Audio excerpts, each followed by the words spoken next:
ஒரே ஒரு hidden sign பல நோய்களுக்கான அறிகுறியாக இருக்கும். அது என்ன இன்னைக்கு நம்ம பார்க்க போகிறோம். நேற்று இந்த பெரியவர் வந்திருந்தாரு கால் வீக்கத்துக்காக.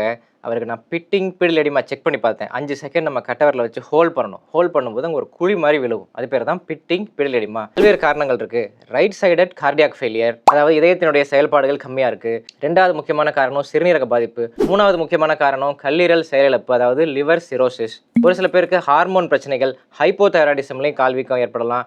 அனீமியா, ரத்த சோகையிலையும் கால் வீக்கம் ஏற்படலாம். ரொம்ப ரேரா ஒரு சில பேருக்கு நுரையீரல் பிரச்சனைகள்னாலையும் கால் வீக்கம் ஏற்படலாம். முதல்ல என்ன காரணம்னு கண்டுபிடிக்கணும். இதய செயலிழப்பு காரணமா இருந்துச்சுன்னா ஆன்டி ஃபெயிலியர் மெஷர்ஸ் நம்ம எடுக்கணும். சிறுநீரக செயல்பாடு குறைவா இருந்துச்சுன்னா அதை சரி பண்றதுக்கான மருந்துகள் நம்ம கொடுக்கணும். லிவர் ப்ராப்ளம் நம்ம சஸ்பெக்ட் பண்றோம் அப்படின்னா அல்ட்ராசவுண்ட் அப்டம் எடுத்து பார்க்கணும். லிவர் சிரோசிஸ் இருக்கா, அசைட்டிஸ் இருக்கா அப்படின்னு நம்ம செக் பண்ணணும். ஹைப்போதைராய்டிசம் அது சிம்பிள் தான். ஒரே ஒரு தைராய்டு மாத்திரை போட்டோம்னா சரி பண்ணிடலாம். அனீமியா, ரத்த சோகை இருந்துச்சுன்னா நம்ம ஹீமோகுளோபின் இன்க்ரீஸ் பண்ணணும். இது மாதிரி பல்வேறு நோய்களுக்கு ஒரு ஹிடன் சைனா, மறைமுக அறிகுறியா இந்த பீடியல் எடிமா, கால் வீக்கம் இருக்கும். ஸோ உங்களுக்கு பீடியல் எடிமா இருந்துச்சு அப்படின்னா அதை அலட்சியப்படுத்தாமல் உங்களுடைய மருத்துவரை பார்த்து ஆரம்பத்திலேயே அதுக்கான என்ன பரிசோதனைகள் செய்யணுமோ செஞ்சு பார்த்து அதை கிளியர் பண்ணிடுங்க.